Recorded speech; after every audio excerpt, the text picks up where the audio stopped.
नमस्कार मित्रांनो, आपण पाहताय ओनली मराठी यूट्यूब चॅनल. मित्रांनो, ज्या लोकांना सर्दी, कफ, खोकला यासारखे आजार वारंवार होतात त्या लोकांनी आजचा हा व्हिडिओ शेवटपर्यंत पहा. मित्रांनो, अगदी 2 मिनिटांमध्ये तुमची सर्दी, खोकला आणि साठलेला कफ कशा प्रकारे दूर करायचा याचा घरगुती उपाय या ठिकाणी तुम्हाला समजणार आहे. मित्रांनो, यासाठी तुम्हाला कोणतीही बाहेरून वस्तू खरेदी करावी लागणार नाही. आपल्या घरामध्ये ज्या वस्तू अवेलेबल असतात अगदी त्याच वस्तूंचा वापर करून, किचनमध्ये असणाऱ्या वस्तूंचा वापर करून आपली सर्दी, आपला खोकला आणि कफ बरा होणार आहे. मित्रांनो, अगदी लहानांपासून मोठ्यांपर्यंत सगळे लोक याचा वापर करू शकतात. जी मुलं खूप लहान आहेत त्यांनी मात्र याचा वापर करताना वैद्यकीय सल्ला नक्की घ्या. मित्रांनो, यासाठीची जी पहिली वस्तू आहे ती आहे कांदा. तुम्हाला समोर स्क्रीनवर दिसत असेल. आपल्याला एक कांदा लागणार आहे. फक्त 1 चमचाभर रस आपण या कांद्याचा काढायचा आहे. आता कांदा पांढरा असेल किंवा लाल असेल, काळजी करू नका, कोणताही कांदा तुम्ही घेऊ शकता. तर मित्रांनो, या कांद्याचा रस काढायचा आहे. हे रस काढताना एकतर तुम्ही तो मिक्सरमध्ये काढू शकता किंवा इतर मार्गांनी सुद्धा तुम्ही या कांद्याचा रस काढू शकता. हा रस काढताना कदाचित तुमच्या डोळ्यांची आग होऊ शकते. मित्रांनो, ही आग होऊ नये यासाठी विशेष करून महिला वर्गासाठी एक टिप, आपण सतत बोलत राहा. जर तुमचं तोंड सतत चालू असेल तर तुम्हाला या कांद्याची जी आग होते, जी आपल्या डोळ्यांची जी आग होते, ही आग होणार नाही. तुम्ही करून पहा, तुम्हाला दिसेल की खरोखर असं केल्याने डोळ्यांची आग होत नाही. तर आपल्याला कांद्याचा 1 चमचाभर रस काढायचा आहे. हे या ठिकाणी आपण रस काढतोय. तुम्ही कोणतीही पद्धत वापरा, तुम्ही मिक्सरमध्ये रस काढू शकता. तर अशा प्रकारे हा रस आपला काढून झालेला आहे. जवळजवळ 1 चमचाभर रस आपल्याला लागतोय. मित्रांनो, हा उपाय आपण दिवसातून 2 वेळा करायचा आहे. एक सकाळी आणि दुसरा म्हणजे रात्री झोपण्यापूर्वी.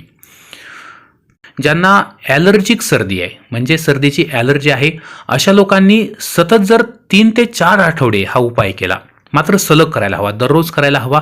जर तुम्ही 3 ते 4 आठवडे सलग जर हा उपाय केला तर तुमची ॲलर्जी सर्दीसुद्धा बरी होते. बऱ्याच लोकांना धुळीची ॲलर्जी असते, नाकातून सतत पाणी वाहतं नाक आहे, सतत नाक वाहत राहतं. अशा लोकांनी सुद्धा हा उपाय करायला काही हरकत नाही. तर यासाठी आपल्याला 1 चमचाभर रस लागणार आहे. हा रस घेतल्यानंतर जी दुसरी वस्तू आहे ती सुद्धा आपल्या किचनमधलीच आहे. ती म्हणजे आपल्याला मध घ्यावा लागणार आहे. हा मध कोणत्याही कंपनीचा तुम्ही घेऊ शकता, काही प्रॉब्लेम नाही. तर 1 चमचाभर मध आपण घेणार आहोत. हे या ठिकाणी जर तुमच्या घरामध्ये एकापेक्षा जास्त लोकांना सर्दी असेल, कफ झालेला असेल, खोकला येत असेल, तर अशा लोकांनी लक्षात घ्या, जर तुम्ही 2 चमचे कांद्याचा रस घेत असाल तर 2 चमचे मध सुद्धा टाकायचं आहे. 3 चमचे कांद्याचा रस घेत असाल तर 3 चमचे मध टाकायचं, म्हणजे समसमान प्रमाण आपण घ्यायचं आहे. जितका आपण कांद्याचा रस घेतलाय तितकाच मध सुद्धा घ्यायचा आहे. मित्रांनो, त्यानंतर हे 2 पदार्थ चांगले मिक्स करायचे आहेत, अगदी एकरूप करायचे. बरेच लोक व्हिडिओ काळजीपूर्वक ऐकत नाहीत, पुढे घेत राहतात, व्हिडिओ स्किप करतात. मित्रांनो, अशी चूक करू नका. व्हिडिओ अगदी काळजीपूर्वक पाहत चला. चांगल्या प्रकारे मिक्स करायचं. हे मिश्रण जे आहे ते एकजीव व्हायला हवं. हे मिश्रण एकजीव व्हायला हवं आणि त्यानंतर हे मिश्रण आपण स्टोअर करायचं नाहीये.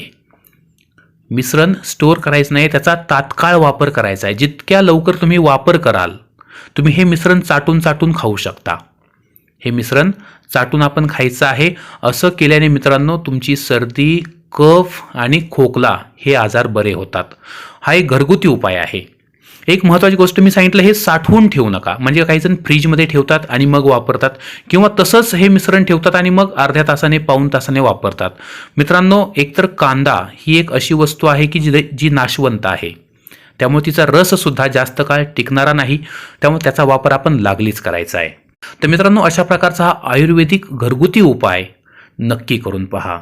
आणि हो, जर तुम्हाला हा उपाय करून सुद्धा काही फरक पडला नाही तर मला कॉमेंटमध्ये अवश्य कळवा.